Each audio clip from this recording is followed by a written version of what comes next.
Hey, Gary here with AI Blogging, day 6. I want to let you know today is going to be about Grooveblog. The only AI that you're going to see is, for example, the Groove.cm AI assistant. I'm going to ask it a question because I'm having a problem with the HTML code that I put into my Grooveblog. So I'm going to start with this question because this is how I would treat support. And this is actually basically the question that I asked support that I'm going to show you here in a second. Why does my HTML code not work or display correctly in Grooveblog? And here is the helpful AI answer. I'm not sure. However, you can contact our customer support team and then they give me the link for Grooveblog Assistance. So I'm going to click on that. Then you can see here the AI assistant pops up again with that same question that I asked. So it basically just took this over to this new page for support. You can click here to contact support, or you can go down here to chat support, which is the main way to do it. You can search through their answers. You can also click ask. You can chat here. I think this is real time with the team, or you can send an email. You can also click here to see the previous conversations. And here's the one that I opened yesterday. So basically you can see here HTML and CSS code errors in Grooveblog and GroovePages, and you can see the response, or you can see the message that I sent them and I'm waiting for a response. I gave them the code as well.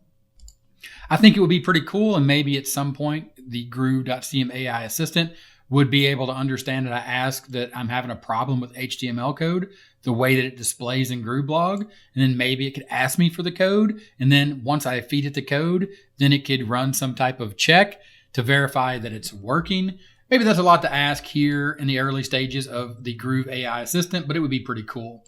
So anyway, what we're going to do is we're going to go into Grooveblog here. And then inside of our blog, we're going to go down to post. We're working with this one right here, Unraveling the Cosmos. I'm going to go ahead and open the editor, and I want to show you what has happened when I pasted the code in, and then I'll show you the code. Here is the code box inside of Grooveblog. If you hit this little pencil to edit it, you can see here's the code. This is the same code that I provided them inside of the chat support. And if you cancel, if you scroll down, what's happening is it's adding this bar. So basically it's iframing the entire blog post, or it's encapsulating the HTML inside of an iframe. This is the HTML here. I went ahead and copied that code. And then when you go back here and you publish that, or after you publish it and then you actually view the page, when you view the page, it doesn't show that scroll bar at the bottom, but what it does do, and what it didn't do in the past, is it's added this scroll here. Now, typically this scroll is because it doesn't fit inside of the page. Again, this is a problem or an error inside of it creating the iframe for the entire blog post, and then it not thinking that it can fit this table in this space that it's been given. So to test this out, I went back. I'm going to go ahead and exit this and save that. And I'm going to go into GroovePages, because even though GroovePages and Grooveblog are separate apps inside of Groove, I have seen some correlation when they have problems or when they make updates. You can see here I've added the code embed option here, and I've put the code embed here. So we'll go ahead and we will save that, and I'll hit publish on this, and that publishes that page because I want to see what it looks like inside of GroovePage. And we'll open that up, and you can see here that it's added this extra characters, or these extra characters here inside of the HTML code, as well as it's created the table twice. So basically it's duplicated the table twice. So they've definitely done something inside of the code for both Grooveblog and GroovePages. I'm not sure what that is. Of course, that's why I asked support. Again, this is the code that we've been using, the same HTML code inside of a code box inside of ChatGPT. I'll go ahead and copy that code. I'll take that over to w3schools.com where I can run the HTML code just to make sure that there's nothing wrong with it. There, I pasted it in, I typed run, and you can see here exactly how it displays. There is nothing wrong with the code. The code works. Right now, it just doesn't work correctly inside of GroovePages, and inside of Grooveblog, it's doing the same thing here, where if you scroll down, it's adding an iframe, or what I think is it's encapsulating the entire post. Which also, on a separate note, you can see it here. It changed the color. I believe we talked about this in the last update, where the images have changed, or not the images, but the display of the characters here. The letters they are not the same color. They're not black. They're just like a light gray. So anyway, that is where I am in day 56, working with Grooveblog. Not a big AI update, other than the fact if you go to Groove Support, you can click here and you can get instant AI support. Now, I wonder if I ask it another question, it'll give me a response. Here, let's ask it something simple like, how do I embed HTML in Grooveblog? And then you can see here, the AI is actually being helpful, and it's giving me a step-by-step direction or instruction set on how to embed HTML code.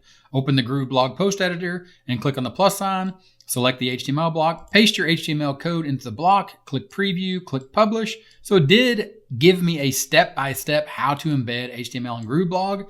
This is great. This is going to save you a lot of time. This is their AI assistant giving you and pulling answers straight out of their knowledge base.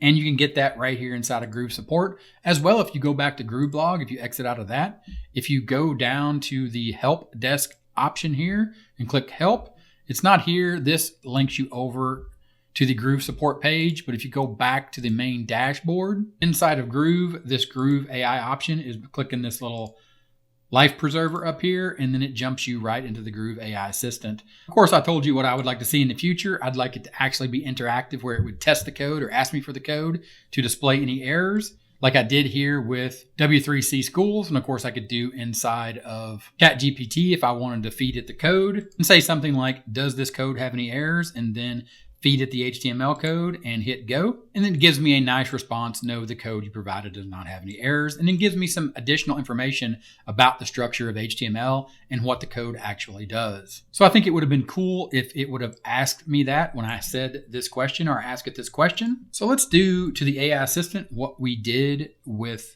ChatGPT. Does this code have any errors? And I think this is going to have an error because you can see here, it didn't allow me to enter all the characters.